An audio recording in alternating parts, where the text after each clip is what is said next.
et bienvenue dans ce nouvel épisode d'Après-Séance. Alors aujourd'hui, ce sera un épisode avec de l'amour, du drame, de l'horreur et beaucoup de fou rire. Allez, préparez-vous car tout de suite, c'est la bande-annonce.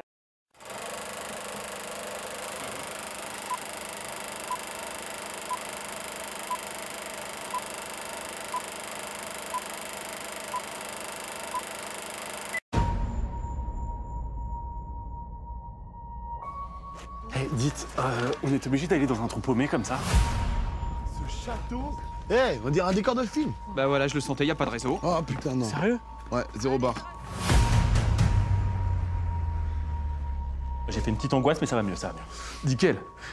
J'ai tout pour l'angoisse. Je passe à casting pour jouer un film à Hollywood, mec. Hollywood. Ah, vas-y, range ça, c'est immonde là. Jaloux.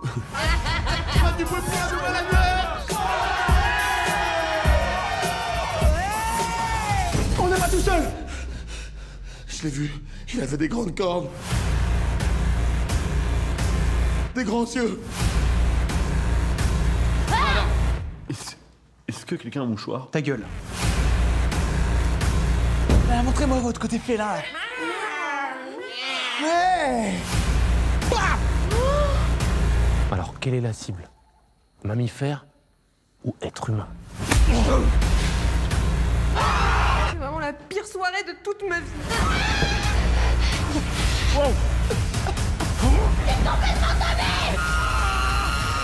Coupé, voilà. Bravo à toute l'équipe. C'était super. Il n'y avait pas de monstre. C'était une mise en scène. Parce qu'en fait, j'ai fait un casting il n'y a pas longtemps. J'ai pas eu le rôle, mais c'était...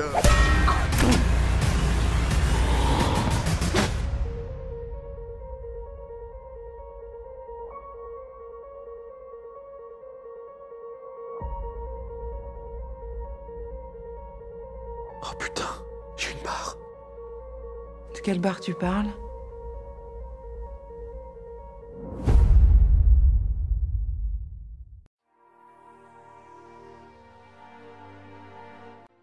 Des copains de fac souhaitent organiser le réveillon du 31 dans un manoir.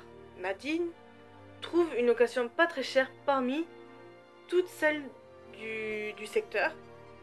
La dizaine de jeunes va donc faire la soirée avec Nadine en compagnie du chien Kitty de celle-ci. Mais la soirée risque très vite de tourner au cauchemar.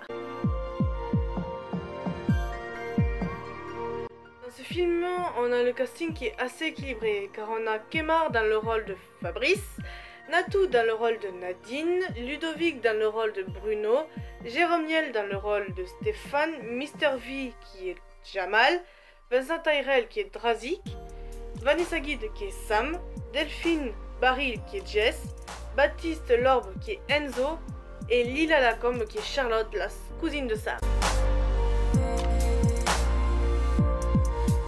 Le manoir a été réalisé par Tony Datis. C'est un genre de comédie horrifique qui est en lui. C'est un terme qui regroupe les films mélangeant les divers sous-genres du film d'horreur et de la comédie. Tony Datis, quant à lui, est tout nouveau sur le chemin de réalisateur de films.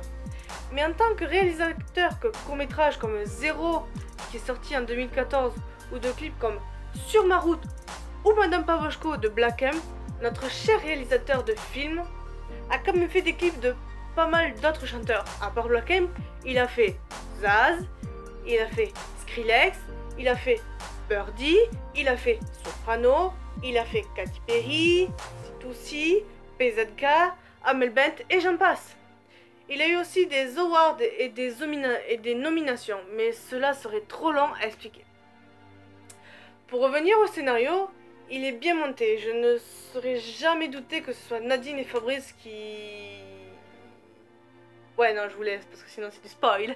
Mais voilà, il est assez bien monté, je trouve que voilà, c'est quelque chose qui est assez agréable et qui est un film plutôt sympa. Dans ce film, on n'a pas beaucoup d'effets spéciaux, mais quand au maquillage FX ou à la perte des jambes d'Enzo ou du sang, c'était carrément sympa et super bien fait. Vachement quand Enzo gueule, mais certes, on a mal pour lui parce que bon, il s'est quand même fait trancher les jambes en deux, quoi. Donc, mais c'est assez marrant parce que c'est bien fait et c'est bien réalisé sur ce point-là. En ce qui concerne la musique, le thème de la soirée c'était les années 2000 et donc on avait un répertoire qui était assez étendu. Les musiques étaient assez sympas et elles ont fait bouger, comme pour ceux qui l'ont vu, qui ont fait bouger notre petit groupe. Alors, pour le conclure, c'est un film assez original, certes. Comme je l'ai vu souvent dans certaines critiques, il y a principalement des youtubeurs. Et alors, personnellement, moi qui n'aimais pas et qui ne pouvais pas voir les films d'horreur comme un peu comme Paranormal Activity, ok, je sais, c'est le summum, certes.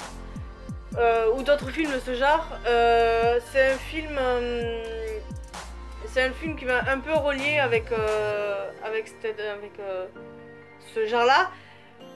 Bon, j'irai pas jusqu'à dire que j'irai voir Paranormal Activity demain, hein, je vous le dis, c'est hors de question pour moi parce que je suis pas encore habituée avec ce genre-là et c'est pas un genre qui m'intéresse ou qui vachement me plairait à voir, donc voilà, le manoir il y a quand même des choses qui sont bien. Et il y a quand même de l'horreur, donc du coup je peux quand même le regarder sans avoir peur ou sans dire ouais, j'aime pas parce que voilà, il y a trop de paranormal, il y a trop d'horreur, donc voilà. C'est bien dosé en quelque sorte, donc voilà. Sur ce, je vous laisse. On se retrouve bientôt dans un prochain épisode. N'hésitez pas à liker, commenter, partager. Suivez-moi sur les réseaux sociaux. J'ai un nouveau Tipeee d'ailleurs, donc n'hésitez pas à les donner. C'est pour le projet en fait que j'ai monté, c'est pour changer de caméra et changer aussi pour par exemple si je fais des interviews, avoir des micro-cravates. Donc allez sur le Tipeee là qui s'affiche là. Aussi, je remercie aussi beaucoup l'Aestic et Scorpio de m'avoir aidé à financer, à donner un peu à avoir fait des dons. Et je remercie aussi pour les futurs donneurs ou pour les autres. Allez, bisous tout le monde, ciao ciao.